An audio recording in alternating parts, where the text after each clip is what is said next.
नमस्कार। आपका मूड कैसा है? ठीक से बोलिए भाई, मूड कैसा है? ये आप लोग सब कांग्रेस पार्टी के शेर और शेरनियां हो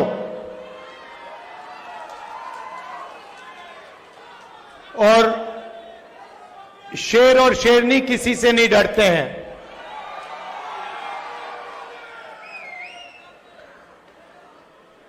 आप हमारी रीढ़ की हड्डी हो, कांग्रेस पार्टी की बैकबोन हो। आपके खून में, आपके डीएनए में कांग्रेस पार्टी की विचारधारा है और ये पूरे देश में विचारधारा की लड़ाई चल रही है। एक तरफ आरएसएस नफरत और हिंसा की विचारधारा,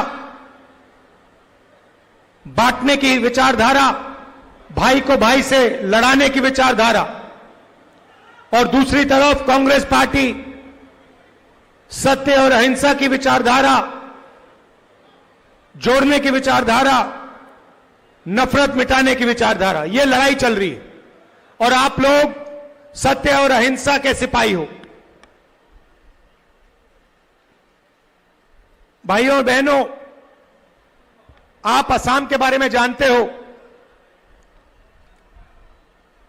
मगर जो असम में हो रहा है वही पूरे देश में हो रहा है। यहां पे आपके चीफ मिनिस्टर अपने आप को चीफ मिनिस्टर नहीं समझते हैं, असम के राजा समझते हैं। और असम का राजा 24 घंटे कभी अदानी को, कभी अंबानी को आपका धन, आपकी जमीन देने में लगे हुए हैं, है ना? मगर अगर आप उनकी आवाज अच्छी तरह सुनोगे, टीवी में अगर आप उनको अच्छी तरह देखोगे, तो आपको पता लगेगा कि आवाज के पीछे डर है।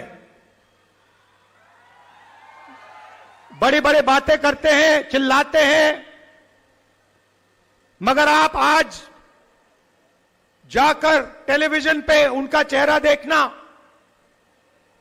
उनकी आवाज सुनना, और आपको दिखेगा कि उनकी आवाज में, उनके दिल की गहराई में डर है। क्योंकि वो जानते हैं कि एक ना एक दिन कांग्रेस के जो बब्बर शेर हैं उन्हें पकड़ के जेल के अंदर डाल देंगे। वो जानते हैं कि जो उन्होंने भ्रष्टाचार किया है, उनके परिवार ने जो भ्रष्टाचार किया है, कभी ना कभी उसका हिसाब उन्हें असम की जनता को देना पड़ेगा। और देखिए, मैं बिना सोचे समझे नहीं बोलता हूं, और आमतौर से मैं जो बोलता हूं वो होता है। मैंने कोविड के समय बोला था,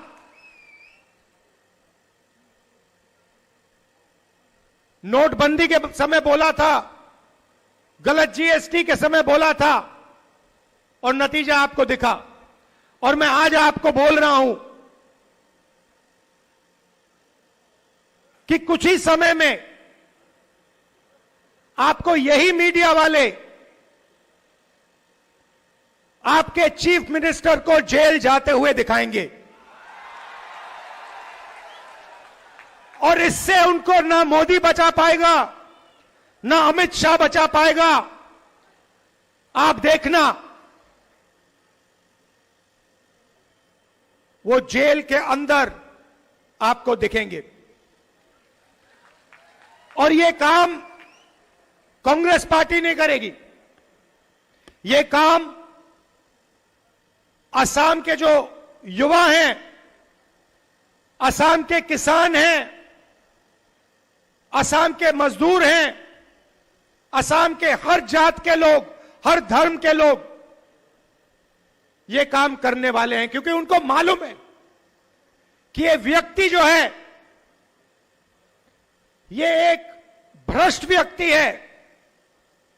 ये 24 घंटा असम की जमीन लेता है, कहीं सोलर पार्क के बहाने, कहीं रिजॉर्ट के बहाने ये असम से 24 घंटा चोरी करता है। ये आप जानते हो, असम का बच्चा जानता है, सारे के सारे मीडिया वाले जानते हैं। मैंने इनको दोस्त बोला, कहता हूं मीडिया के हमारे मित्र, मगर ये हमारे मित्र नहीं है, क्योंकि ये आजकल इनको आदत पड़ गई है, ये आजकल सच्चाई नहीं दिखाते, है ना। ये जो अंबानी जी कहते हैं, अदानी जी कहते हैं, आपके चीफ मिनिस्टर कहते हैं, वो दिखाते हैं 24 घंटा। नरेंद्र मोदी जी, अमित शाह का चेहरा दिखाते हैं, कोई फर्क नहीं पड़ता,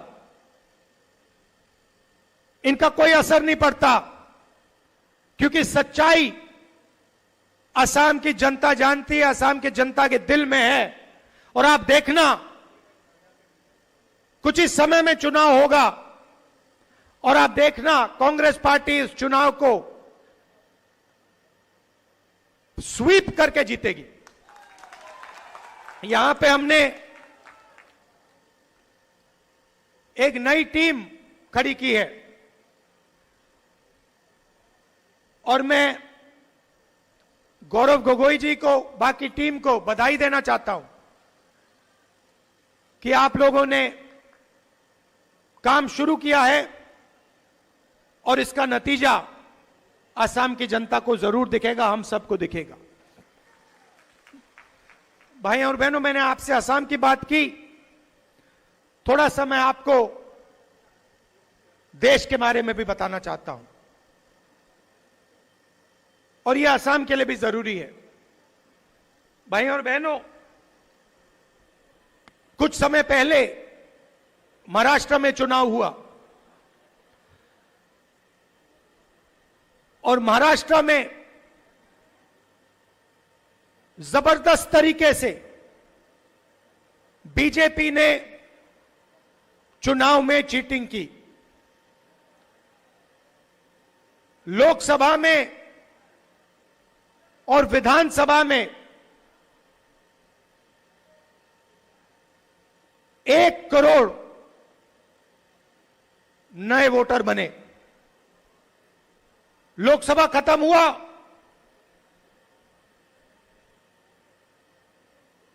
चार महीने के अंदर पता नहीं कहां से 1 करोड़ नए वोटर आए। हमने इलेक्शन कमीशन से पूछा, ये कहां से आए, ये कौन लोग हैं, हमें वोटर लिस्ट दिखाइए। इलेक्शन कमीशन ने आज तक हमें वोटर लिस्ट नहीं दी। हमने इलेक्शन कमीशन से पूछा कि वीडियोग्राफी हुई है हर पोलिंग बूथ में, हमें वीडियोग्राफी दीजिए, क्योंकि ये सारे के सारे नए वोटर जो आए हैं, इन्होंने बीजेपी को वोट किया है। लोकसभा में चुनाव हमारा गठबंधन जीतता है, 1 करोड़ नए वोटर आते हैं 4 महीने में, और फिर विधानसभा में हम हारते हैं। तो हमने इलेक्शन कमीशन से कहा हमें वीडियोग्राफी दिखाइए, उन्होंने मना कर दिया, कानून बदल दिया।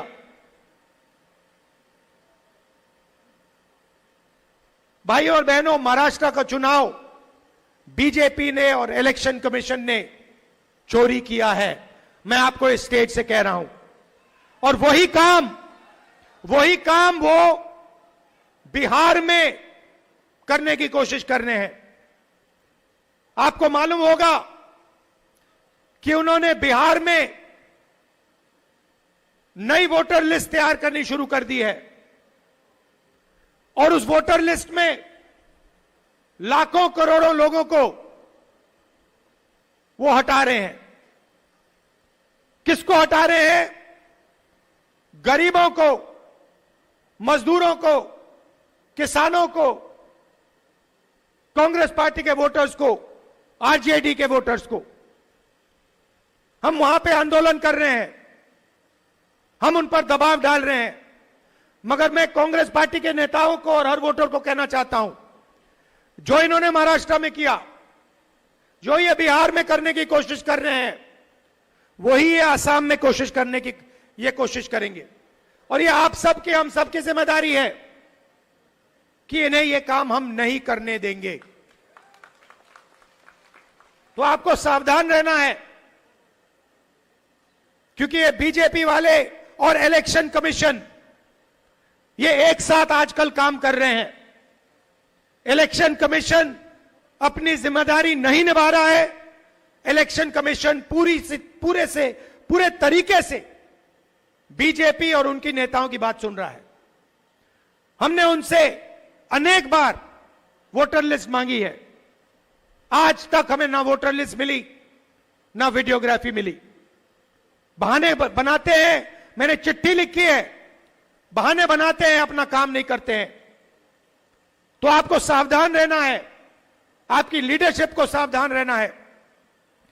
और यहां पे हम सबकी जिम्मेदारी है कि वोटर लिस्ट सही तरीके से बने और वोटर लिस्ट में सारे के सारे लोग जो भी आसाम में रहते हैं, सारे के सारे लोग उस वोटर लिस्ट पे हों। भाइयों और बहनों, जो आसाम में हो रहा है वो हिंदुस्तान में हो रहा है।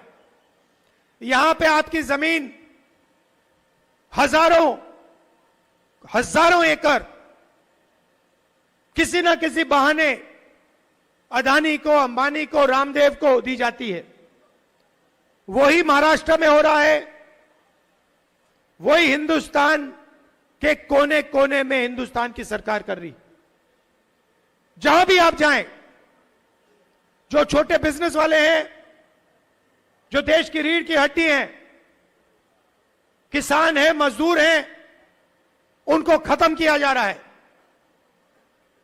और 5-6 अरबपतियों को हिंदुस्तान का जल, जंगल, जमीन, धन पूरा का पूरा दिया जा रहा है। यह लड़ाई है। यह देश 5-6 अरबपतियों का नहीं है, यह देश आपका है, असम के युवाओं का है, किसानों का, मजदूरों का, छोटे व्यापारियों का है। आज हालत यह हुई है कि हिंदुस्तान के युवाओं को रोजगार नहीं मिलता है, महंगाई बढ़ती जाती है, पेट्रोल के दाम, डीजल के दाम बढ़ते जाते हैं, अनाज के, सब्जी के दाम बढ़ते जाते हैं, आपको रोजगार नहीं मिलता। पहले सरकारी अस्पताल होते थे, फ्री में आपको इलाज मिलता था, उन सबको प्राइवेटाइज कर दिया। सरकारी स्कूल, सरकारी कॉलेजेस, सरकारी यूनिवर्सिटीज हुआ करती थी, उसमें आपको फ्री में एजुकेशन मिलता था। आजकल जहां भी आप देखोगे, शिक्षा, स्वास्थ्य, जहां भी आप देखोगे, आपके जेब में से पैसा निकलेगा। और पैसा कहां जाता है? उन्हीं 5-10 अरबपतियों के जेब में जाता है। यह फर्क है बीजेपी में और कांग्रेस में। हम गरीबों के लिए लड़ते हैं, मजदूरों के लिए, किसानों के लिए लड़ते हैं, छोटे व्यापारियों के लिए लड़ते हैं, मनरेगा जैसे प्रोग्राम लाते हैं, और ये अरबपतियों का काम करते हैं। इससे देश का फायदा नहीं होता। 2 हिंदुस्तान बन रहे हैं, एक अरबपतियों का, उनके बच्चे जो भी सपना देखना चाहते हैं देख सकते हैं, हजारों करोड़ रुपए की शादी होती है उनकी। पता नहीं आपने देखी, अंबानी की शादी आपने देखी? हजारों करोड़ रुपए उसमें चले जाते हैं। मगर आम जनता के लिए गलत जीएसटी, महंगाई, अग्निवीर, प्राइवेटाइजेशन, ये है, इसके हम खिलाफ हैं और लड़ाई विचारधारा की है। असम में भी आप लोग जो आए हो, हमारे पोलिंग बूथ से आए हो, हमारे जो वर्कर हैं, आप कांग्रेस पार्टी की विचारधारा को लेकर चलते हो। आपके दिल में हमारी विचारधारा है और इसके लिए मैं आप सबको दिल से धन्यवाद करना चाहता हूं कि आप हमारे शेर हो, हमारी शेरनियां हो और आप हमारे लिए लड़ते हो, हमारी विचारधारा की रक्षा करते हो। दिल से मैं आपका धन्यवाद करता हूं। और अंत में मैं फिर से दोहरा रहा हूं, आप आज शाम को अपने चीफ मिनिस्टर की आंखों में, टीवी में आंखों में देखिए। अगर आप ठीक से देखेंगे, उनका डर आपको दिखेगा। और याद रखिए, चुनाव के बाद आपके चीफ मिनिस्टर इसी मीडिया में आपको जेल में दिखाई देंगे। आप सबका दिल से धन्यवाद। नमस्कार। जय हिंद।